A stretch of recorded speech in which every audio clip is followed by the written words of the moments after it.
Anxiety আৰু ষ্ট্ৰেছৰ পৰা যদি আপোনালোকে মুক্তি পাব বিচাৰে তেনেহ'লে ইয়াৰে প্ৰথম ষ্টেপটো হ'ব যে আপোনালোকে পুৰুষ আৰু মহিলাৰ দুজনৰে ক্ষেত্ৰত ষ্ট্ৰেছ আৰু এনজাইটিৰ লক্ষণকেইটা বেলেগ বেলেগকৈ জানিব লাগিব। কাৰণ পুৰুষৰ ক্ষেত্ৰত দেখা দিয়া লক্ষণ বেলেগ হয় আৰু মহিলাৰ ক্ষেত্ৰত দেখা দিয়া লক্ষণ বেলেগ হয়। আৰু দীৰ্ঘদিন যদি আপোনালোকে ইয়াৰ কাৰণে চিকিৎসা নকৰে লেটাৰ ষ্টেজত বা পিছলৈ গৈ আপোনাৰ কি হয়, হাৰ্টৰ কিছুমান সমস্যা হয়, আপোনাৰ ছেক্সুৱেল প্ৰব্লেম হয়, তাৰপিছত আপোনাৰ কিছুমানৰ ক্ষেত্ৰত অবেচিটি হয়, আপোনাৰ যিটো স্মৃতি শক্তি থাকে সেইটো কমি যায়, বা আপোনালোকৰ শৰীৰৰ কিছুমানৰ ওজন বাঢ়িব ধৰে, টোপনি বেয়া হয়, তাৰপিছত আপোনাৰ মুডটো ফ্ৰেছ হৈ নাথাকে, কেতিয়াবা মুড ছুইং হয়, বা এইবোৰ যিবোৰ লেটাৰ ষ্টেজত দেখা দিয়া চিমটমছ আছে এইবোৰ কিন্তু সাধাৰণতে কি হয়, প্ৰথম অৱস্থাত আপোনালোকে এই সমস্যাটো ইগনোৰ কৰাৰ ফলতহে হয়।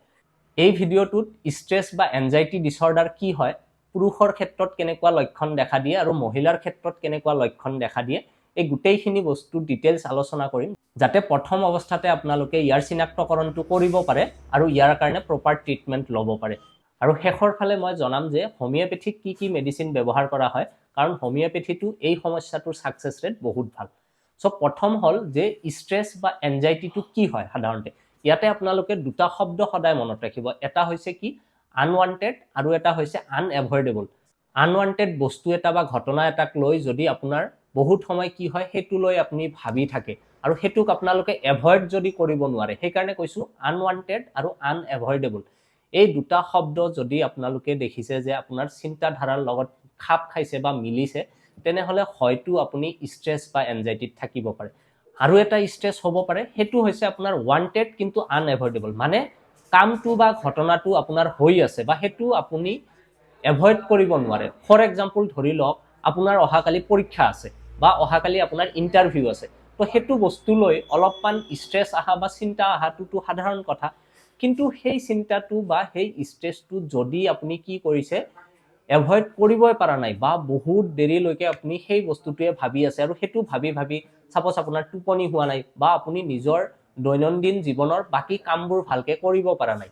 তেনেহ'লে সেইটো এটা ষ্ট্ৰেছ হ'ব আৰু সেই পাৰ্টটোক সাধাৰণতে ইউষ্ট্ৰেছ বুলি কোৱা হয়। আৰু আগৰ যিটো মই ক'লোঁ আনৱান্টেড আৰু আনএভইডেবল যিটো চাৰ্কামষ্টান্সেছ, তাক কোৱা হয় ডিষ্ট্ৰেছ। ইয়াৰ পিছত হ'ল যে ল'ৰাৰ ক্ষেত্ৰত কেনেকুৱা লক্ষণ দেখা দিয়ে আৰু ছোৱালীৰ ক্ষেত্ৰত কেনেকুৱা লক্ষণ দেখা দিয়ে। প্ৰথম মই ল'ৰাৰ কেইটা ক'ম। ল'ৰাৰ ক্ষেত্ৰত যদি ল'ৰা এজনৰ কি হয়, খিংখিঙীয়া খং হয়, টেম্পাৰামেণ্টটো যদি বহুত বেছি ইৰিটেবল হয়, সৰু সৰু কথাতে যদি খং উঠে আৰু ল'ৰাজন যদি বহুত বেছি এগ্ৰেছিভ হৈ যায়, সৰু সৰু কথাতে যদি এগ্ৰেছিভ হয়, সৰু সৰু কথাতে যদি খং উঠে, লগতে যদি টোপনি ভাল নহয় বা বহুত দেৰিলৈকে ৰাতি ৰখি থাকে কিন্তু টোপনি নাহে,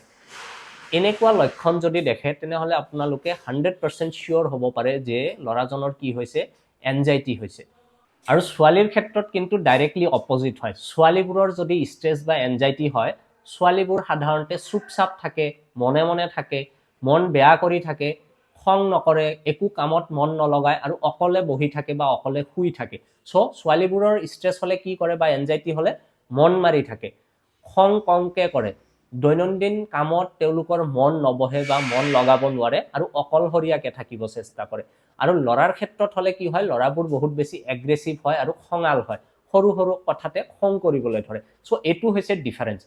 কিন্তু ইয়াতে ডাঙৰ এটা সমস্যা হৈছে কি যে আমাৰ ছ'চাইটিত ল'ৰাবোৰৰ যদি বিশেষকৈ এনজাইটি হয়, সেইটো তেওঁলোকে মানিয়ে নলয়। আমাৰ ছ'চাইটিত কি হয় জানেনে, 85% ল'ৰাই এনজাইটি ডিছঅৰ্ডাৰ হ'লে সেইটো নিজৰ দুৰ্বলতা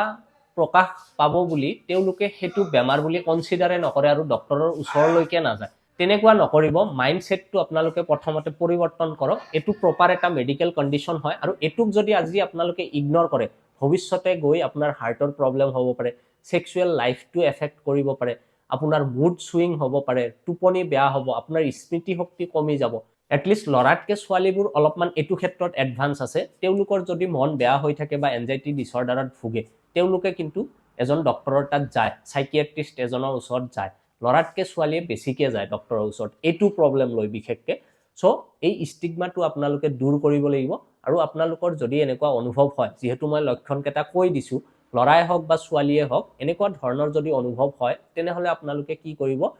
নিজৰ ওচৰত থকা যিকোনো এজন চাইকিয়াট্ৰিষ্টৰ ওচৰলৈ যাব আৰু তাৰ পৰা ট্ৰিটমেণ্ট ষ্টাৰ্ট কৰিব। হোমিওপ্যাথিত এই সমস্যাটোৰ সাকসেস ৰেট বহুত ভাল ম্যাক্সিমাম পেশেন্ট মই বহুত পেশেন্ট পাও তেনেকুৱা আৰু ম্যাক্সিমাম পেশেন্ট হোমিওপ্যাথিৰ সহায়ত এই সমস্যাটোৰ পৰা ওলাই আহিব পাৰে আৰু ইয়াৰ কাৰণে আমি সাধাৰণতে কি কৰো কনস্টিটিউশনাল মেডিসিন ব্যৱহাৰ কৰো কনস্টিটিউশনাল মেডিসিন কেনেকে দিব লাগে পেশেন্টৰ ডিটেইলছ হিষ্ট্ৰি লৈ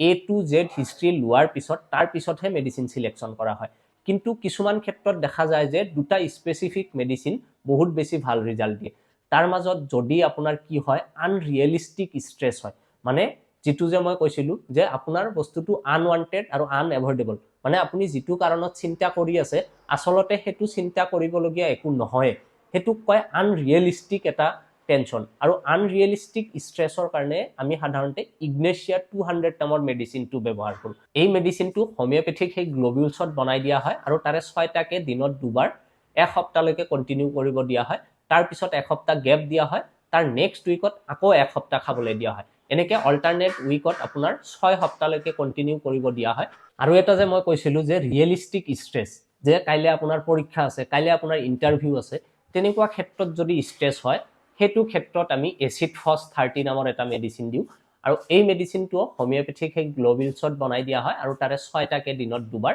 এক সপ্তাহ কন্টিনিউ কৰিব দিয়া হয় নেক্সট উইক গ্যাপ দিয়া হয় তাৰ পিছৰ উইক আকৌ কন্টিনিউ কৰিব দিয়া হয় ঠিক তেনেকে আমি সাধাৰণতে 6 উইকস লৈকে মেডিসিন দুটা দিও ইয়াৰ উপৰিও আৰু বহুত মেডিসিন আছে যিকেটা নেকি মই আপোনালোকক সেলফ মেডিকেট কৰিবৰ কাৰণে দিব নোৱাৰো কাৰণ হেকেটাৰ ডিটেইলছ হিষ্ট্ৰি লৈহে দিয়া হয় আৰু তাৰ পিছতহে মেডিসিন সিলেকশনটো একুৰেট হয় আপোনালোকে প্ৰথম অৱস্থাত এই দুটা মেডিসিন বিচাৰিলে সেলফ মেডিকেট কৰিব পাৰে যদি ৰিলিফ হয় ঠিকে আছে যদি ৰিলিফ নহয় এই স্ক্ৰিনত দিয়া নম্বৰটোত কল কৰি আপোনালোকে মোৰ চেম্বাৰটো ইয়াৰ চিকিৎসাৰ কাৰণে আহিব পাৰে